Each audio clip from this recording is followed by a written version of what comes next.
We are about to begin our book discussion, The Mercurial, Mr. Bhutto and Other Stories by Maheen Usmani. Please switch off your mobile phones or put them on silent mode. There will be a question and answer session at the end of the discussion. We would appreciate it if complete silence is observed while the discussion is in progress. Our moderator for this session is George Fulton. He is a British Pakistani television journalist and producer who has over 18 years' experience in public relations, television production, and broadcast journalism. George Fulton has overseen external communication roles for the British Council, the Qatar Foundation, and the Atlantic Partnership. He has also been the executive producer, writer, and presenter of television programs in Pakistan, including Kiran Aur George and George Ka Pakistan. He has produced Hard Talk Pakistan and Question Time Pakistan for BBC World News. He currently runs a digital content platform called Desi George and works for Indus News. George, are we ready? Yes, absolutely. Over to you. Good afternoon, ladies and gentlemen. I'm delighted to be here today to moderate this session on the Mercurial Mr. Bhutto and Other Stories, and to have the author here, Maheen Usmani. Maheen is an award-winning journalist and documentary filmmaker, having worked in both the electronic and print media here in Pakistan. She's written and reported on numerous issues, including health, education, gender inequality, minority issues, and human rights. The Mercurial Mr. Bhutto and Other Stories is a collection of short stories, and it's her first book. So thank you, Maheen, for being here. So, perfect time. Now, obviously, short stories is, when we think of short stories, we think of Manto and the greats of the Urdu tradition, but it's sort of fallen a little bit out of fashion of late, especially in the English language. And so what prompted you to write short stories as opposed to a novel? Actually, to be very honest, initially I really wanted to write a novel, and I tried my best to write it. And I found there were a lot of stories coming into the novel. The plot was getting very convoluted. It was looking like one of those classic Russian novels, which people used to read once upon a time, but now I think people don't really read. So suddenly I thought that it seems like there are lots of short stories in this. I'd rather separate it and make it into a short stories collection rather than making it into a novel. So that's how I got the short stories idea.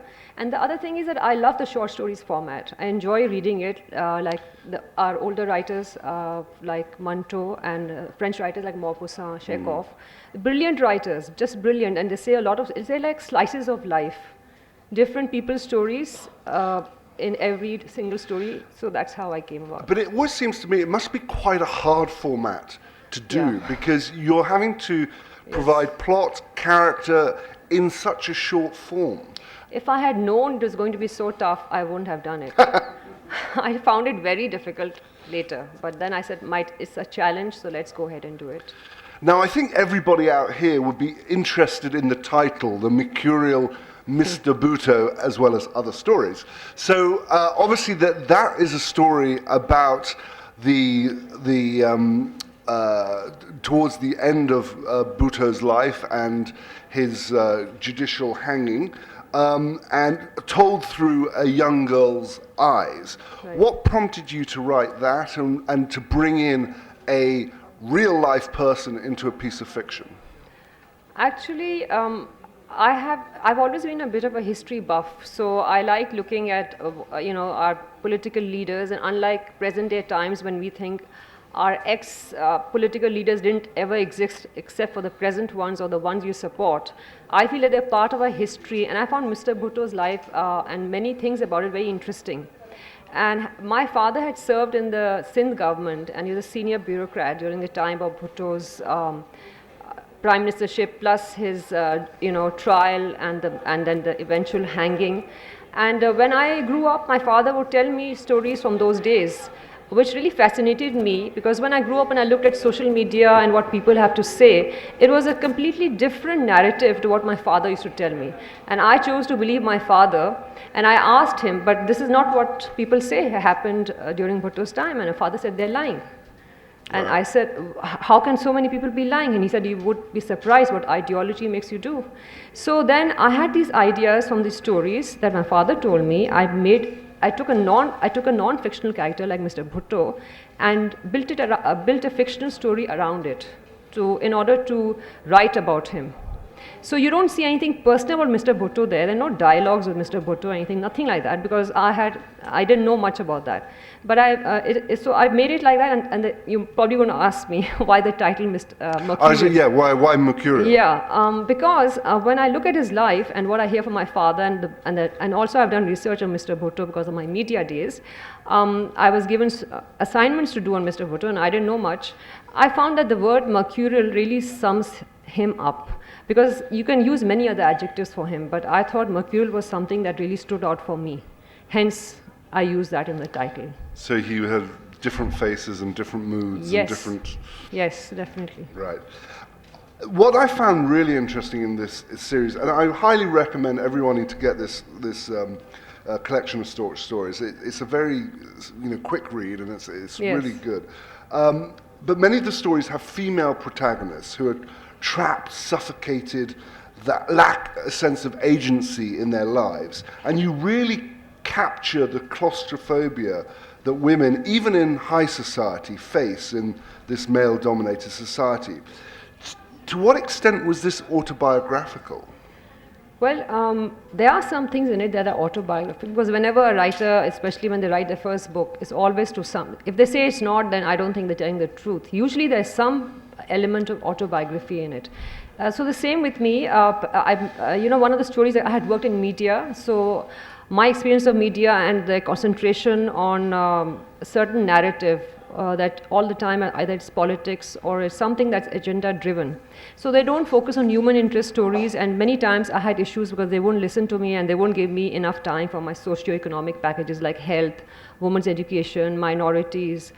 There's environment, so many things I wanted to do, but I was given like 2-minute slots, and then the entire day was given to talk shows and politics, which I used to really detest.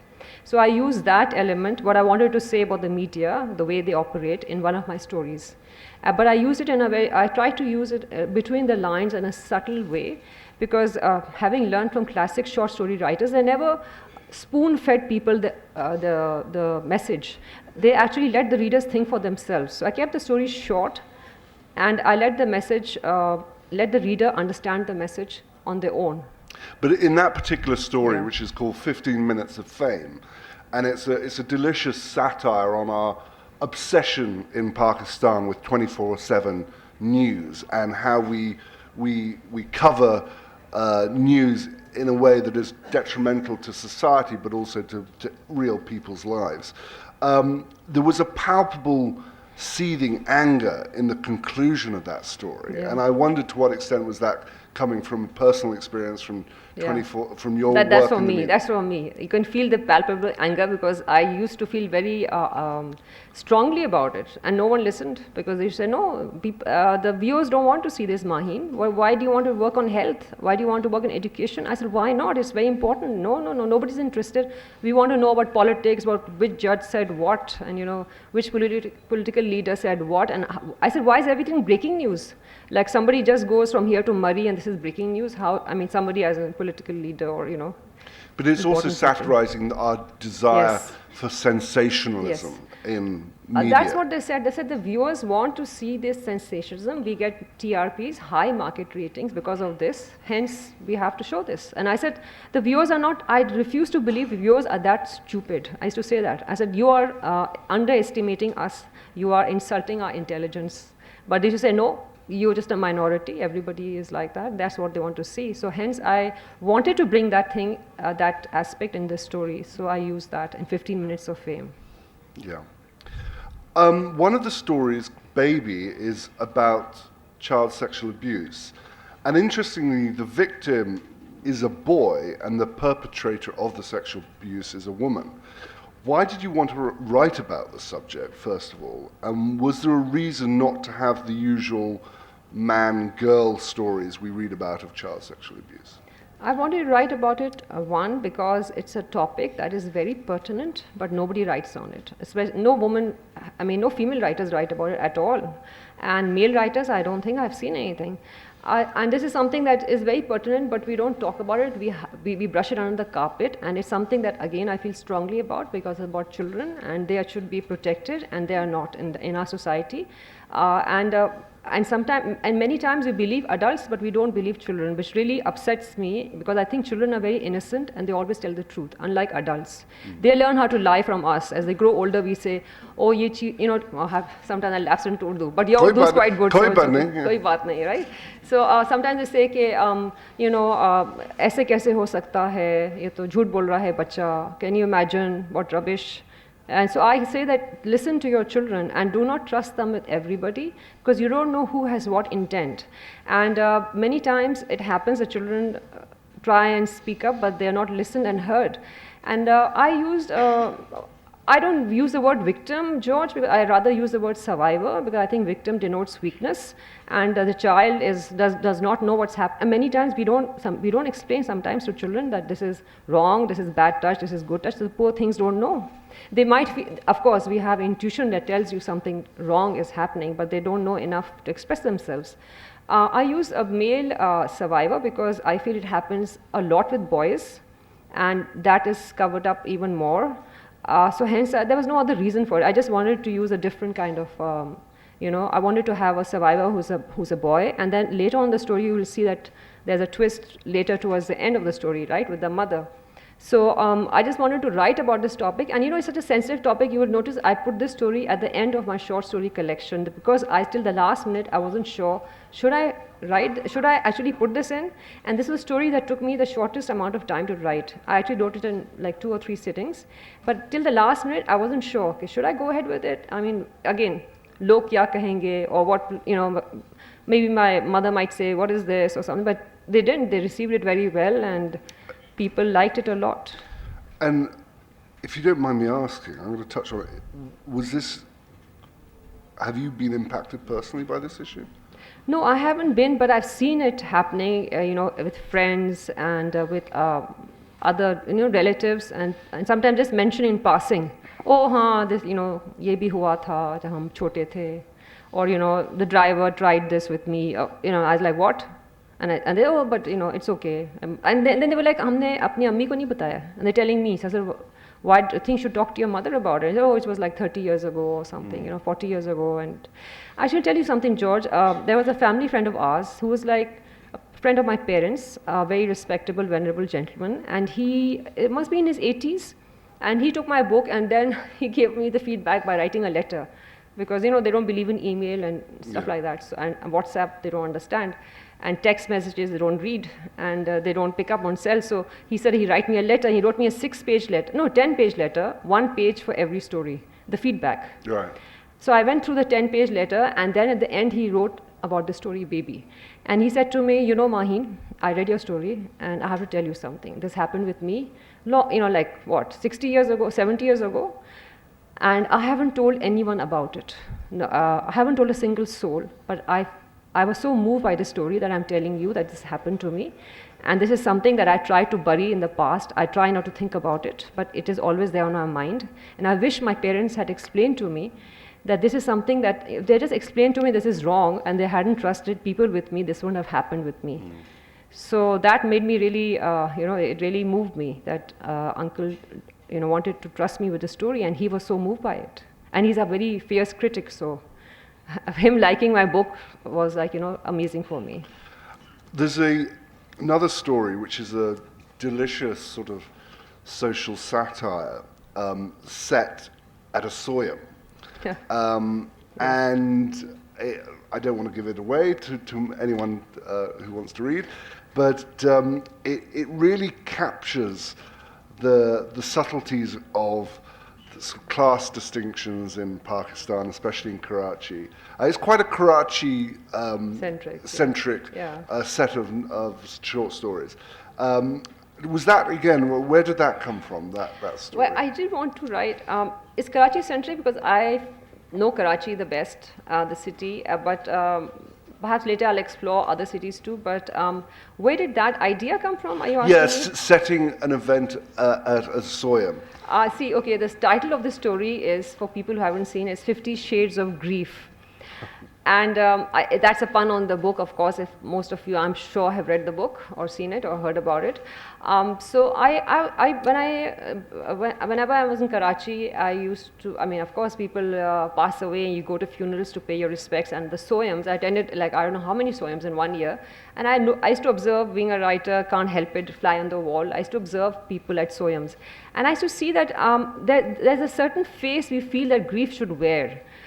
You have to dress in a certain way, you have to sit in a certain way, you have to talk in a certain way, and if you're not crying and sobbing if you're the family member, then there's something wrong with you, that why is she not impacted by this? And somebody who's crying a lot and grief-stricken is grieving in the right way. And the one who has not cried, they keep saying, oh, you must cry, you must cry. So I used to notice that, and I used to think that, how do you know what that person is feeling from inside? You can't look inside the heart and know how. For example, I'll give you an example. A friend of mine, I heard from other friends, oh, when her father died or somebody, she went for a blow dry. Can you imagine doing your hair just when your father died, like 3-4 days later? So I said, so what's wrong with that? Maybe that's the way she deals with it. Maybe she wants to, that makes her feel stronger. How can you judge her? I know that she's very close to him. So I basically told them off, and they said, no, no, no. So I got the idea from there. It was many years back. And then when I used to go to Soyams and see people, and so I decided to write about this in a satirical way with a twist at the end. And you know, like the ladies sitting and gossiping and chatting and asking, you know, looking at who's wearing what, the shoes. Also at a Soyam once, I was told, in that story I mentioned it, like I told you yesterday, about this phone. So I'll just tell the story if that's okay with you. Sure, please. So I was just come to Karachi, so I hadn't updated myself. You know, you have to update yourself when you come back to Pakistan. Everybody says that, you know, what's going on. So I basically had this Nokia phone. Everybody's carrying a Burberry or a Samsung or an iPhone. And at this Soyam, I took out my phone to call somebody, and a friend of mine who's very well known in Karachi and who's a famous designer, she said to me, oh my God, what is that? So I thought it was some ant or something. I said, what? And she said, no, that thing in your hand. So I said, it's a Nokia. And she said, oh my God, what is this? How can you use this here? So I said, why? It's my phone. And she said, Maheen, please, this is so embarrassing. Can you please get a Samsung or an iPhone? So I said, what's wrong with this? It works, it's fine. And she said, no, but you can't use it in Karachi, you understand? Like, you can't, you know, and look at this house, look at the people. What will they think of you? I said, what will they think? She said, they'll think you're Ghareeb. So I said, so I said, well, that's true, I am Ghareeb, and there's nothing wrong with being Ghareeb, as long as you have a mind that works and your legs work. What's wrong with that? I said, oh God, no, you don't understand society here. Tum abhi nahi aayi ho, you know, tumhe andaza nahi hai. Tum bahar se aayi ho. You got all these wrong values, you know, you have to understand. So, and then I said, no, I'm going to use my phone. And she told me, okay, then I can't talk to you. I said, why? And she said, because it's bad for my image. So I said, how is my using this phone bad for your image? And she said, because you stand next to me and everyone knows we are friends. So I said, okay, then please leave. And then she said, no, 2 foot aage jaake baat kar lo and then come back. So I used that phone thing years later. I remembered in that Soyam, and I wrote that, of course, without identifying who said what. And so that's how I got the ideas, and I put it together in a fictional narrative. Great. Well, I'm aware that this is only a half-hour session. So I want to now open it up to the audience for questions, I think. So, yes, the lady in the front. Do we have a microphone? I haven't had the privilege of reading it, but it seems like a really commendable kind of, sort of range of aspects that you have picked on to write stories about. And I know that George has recommended it and appreciated it, but since I haven't read it, unfortunately, would George, who has read it, like to critique something about it? Oh, I don't think the question should be for me, the moderator, but just to say, I just felt it beautifully captured, as I say, you know, through the certainly the vein that ran through these stories was the claustrophobia and oppression that women of all stratas of society face, and lack of agency that they have in their life.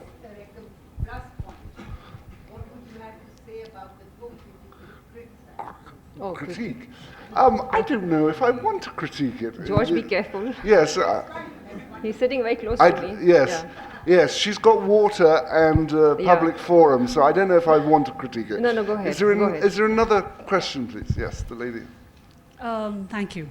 I want to begin by congratulating Maheen. Thank you. Writing a book is not just a creative act, it is also an act of courage. And especially when you're talking about social issues. You have friends, families, networks. Invariably, you end up annoying someone or the other. So, congratulations for being so courageous. Thank you, Aisha. I think the conversations and the ideas that have been addressed in the book, I have not read the book yet, and I hope to, but I think I'm getting the idea of all that she has spoken of and written of. That is a conversation that Pakistan desperately needs. We have layers and layers of social interactions that are superficial. And the most meaningful things that we should be talking, discussing amongst ourselves as a collectivity are missing. And spaces like the Literary Festival is one medium to bring those issues and to talk in a spirit of collective wisdom and not in a spirit of finger pointing. So, Maheen, I want you to, say a few things about how you want to take this forward. Do you have an idea what follows after this book? And we need to spread this conversation. Thank you. Agreed. Thank you. Yes, I do plan. I am working on my next book, which is definitely not short stories because it was too tough to write. This will be a novel set in contemporary Pakistan, where I think reality is stranger than fiction, as I used to read as a kid, and now I know what that means, because there are things going on around us that are sometimes surreal. I just wanted to mention the reaction I had from some people about this book in Karachi when I attended some book talks. There were people who said to me, "What is this title? Bhutto साहब के बारे में क्यों लिखा है? Why?" I said, "It's and short story." Acha, okay. And I said, "No, the whole book is not about Mr. Bhutto." They said, "No, but why are you even writing one story about Mr. Bhutto?" I said, "Why? What's wrong with that?" नहीं, वो तो ख़त्म हो गए, वो तो मर गए, वो तो ज़मीन के नीचे चले गए, वो तो दफन हो गए. So I said, ठीक है, लेकिन but he was your prime minister, ex-prime minister, आप उनकी politics साथ agree, समझ में आ गया that they are from some other party.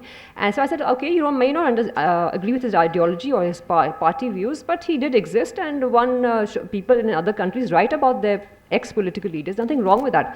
And she said, "Nay, you have to understand." She picked up the mic and she stood up, started shouting at me at some book talk, and she said, "You have to understand, mar gaya, khatam ho gaya, ab nahi hai, he's dead." So I said, so the moderator got really freaked out, didn't know what to do, and the lady was like really aggressive. So I said, "Aapko nahi pata, Bhutto zinda hai." And that's what. And then the lady was like, she just laughed like this, and everybody laughed except for her. And then later she came to me and said, "Kitab aapki," and she did like this, "Kitab bahut अच्छी है, लेकिन ये नाम जो लिखा है ना, मैं नहीं खरीदूंगी." I said, "Okay, आप नहीं खरीदें." And she said, "आपने खान साहब पे किताब नहीं लिखी."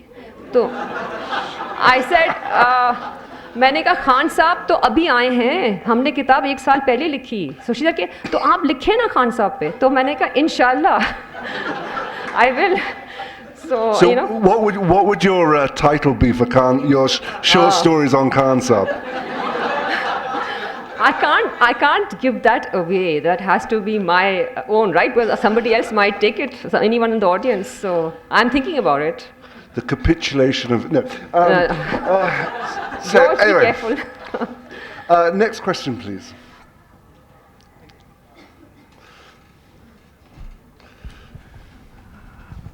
I actually read your book last night, so as compared to the others. Actually? It was very nice, very, very interesting. Read it in one sitting, about an hour and a half, 2 hours.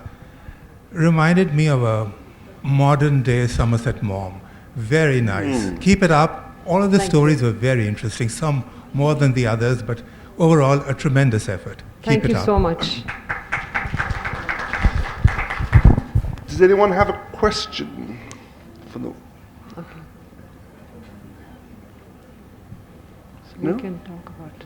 Yeah. Any others? Yes, the lady at the back. Oh yes, George is going to do the honors. Forgot about that. You want me to read something? Yeah, please. I hate reading it. Okay, well, we talked a lot about babies, so I'm going to read something from that.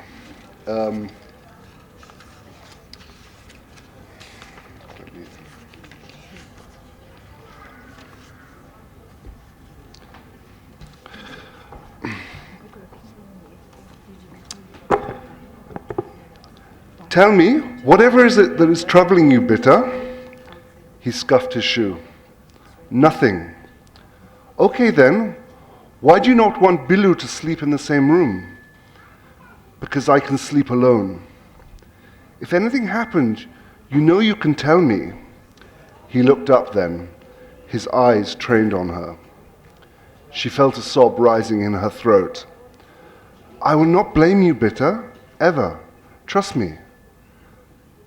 I slept fine, Ami. Did you get afraid in the night? Of what? I don't know. The dark, bad dreams, noise? She trailed off. I was not afraid at the time. He laced his fingers together, a child trying to act mature. It broke her heart. I was confused. By what? Bilu. Why? He looked behind her. She's not here, Bitter. I sent her to the bazaar. I don't like her. His brown eyes now locked onto Nazia. Why, my darling? Did she not look after you? She did before, but then I woke up. I was confused. The panic stretched between them. Her nerves were stretched taut like a guitar string. What was there to be confused about? It was Bilu. I didn't understand what she was doing. Was she sleeping? No, she was next to me. I thought she must have woken up. Yes, that's what must have happened. Did she disturb you, Baba? She didn't speak, but she pulled down my pajama, Amma. Nazia's throat closed up like the time she had dengue. Kya? Amma, what's wrong? You sound funny. She coughed ostentatiously. Nothing, Bitter. I'm just tired. Tell me what happened. I looked at her, but it was dark. She was not saying anything. Did you speak to her? No, Amma, I couldn't. She was touching me. Where? My private parts. He pointed downwards.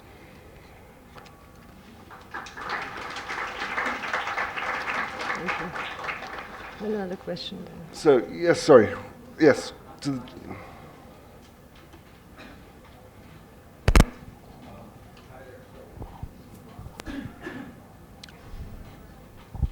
Okay, so my question is rather very simple. First of all, I would like to congratulate you on your book, on your interesting book.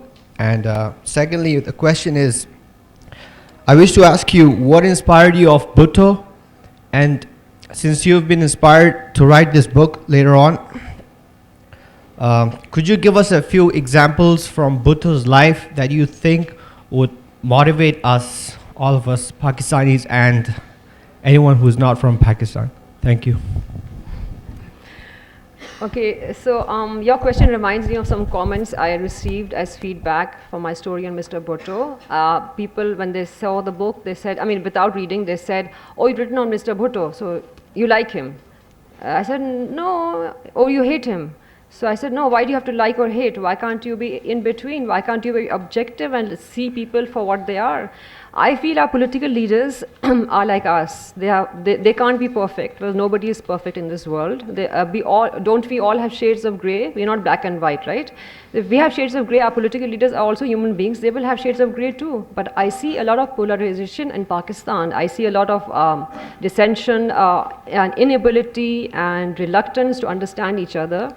Also refusal to listen to other person. Like for example, if you're from, one political, let's say ABC, because I do not want to take the names of the political parties, but you know who I'm talking about.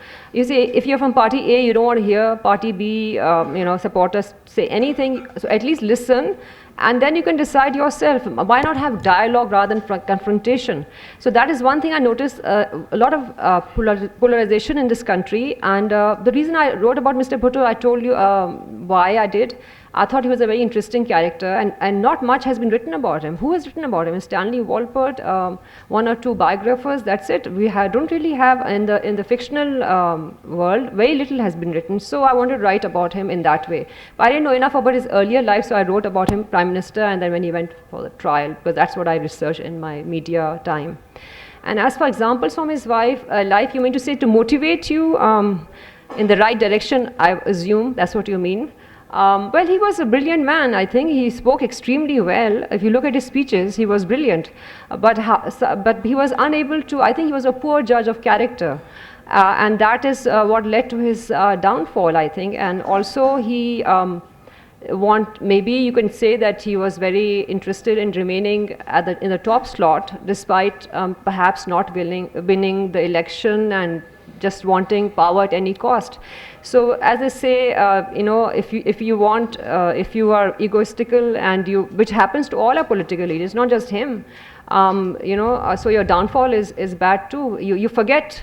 The problem is that in Islamabad and any bureaucratic capital, you forget, you just have a rarefied circle around you. You have yes men around you, and you forget people, what they're actually thinking and saying. You get cut off. So I think that happened with him also. Thank you. Now, our time is almost up, and I think, Maheen, you want to say something? So for my book, I dedicated this book to my father foremost. I have other people too in the thing, but it said, in the acknowledgements, I said for Abba, a man for all seasons. And the reason I wrote that was because my father was very, very interested in art and culture and literature, and he was a senior bureaucrat in the government. But despite that, he had time for many things, music and artists, and he really encouraged me. And he used to tell me, like years ago, you have it in you to write a book. And I said, nahi, Abba, main nahi likh sakti. And he said, nahi, you can write. You write much better than ABC, Tom, Dick, and Harry. We will not take names. He said, you should write, and I didn't. Anyway, when I eventually wrote the book, I'm happy. He came for the book launch. He was very happy in Karachi, and he told me, well done, I told you. And so I started my next book, and I said, okay.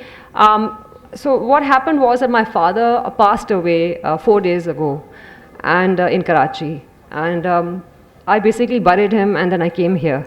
And it was a very difficult thing to do, but the reason I did that was because of my father, because he would have wanted me to come here. And he was my biggest supporter and cheerleader, and he's not here now, but I'm just here. I just wanted to do it for his sake. And I thought to myself, he believed in me, so I know I can do this. I can come up on the stage and talk to you the way I have been doing. I just wanted to mention that. So,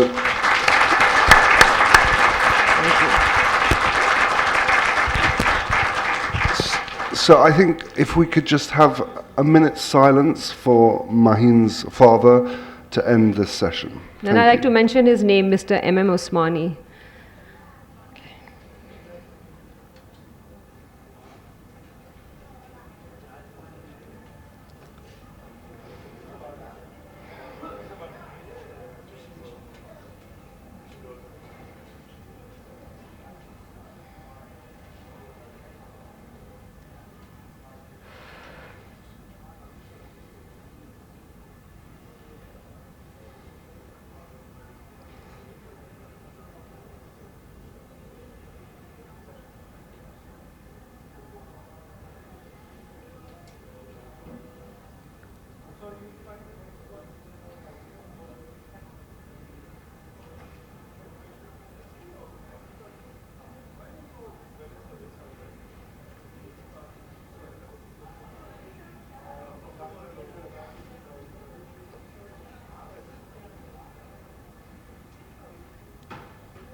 Thank you very much. Thank you.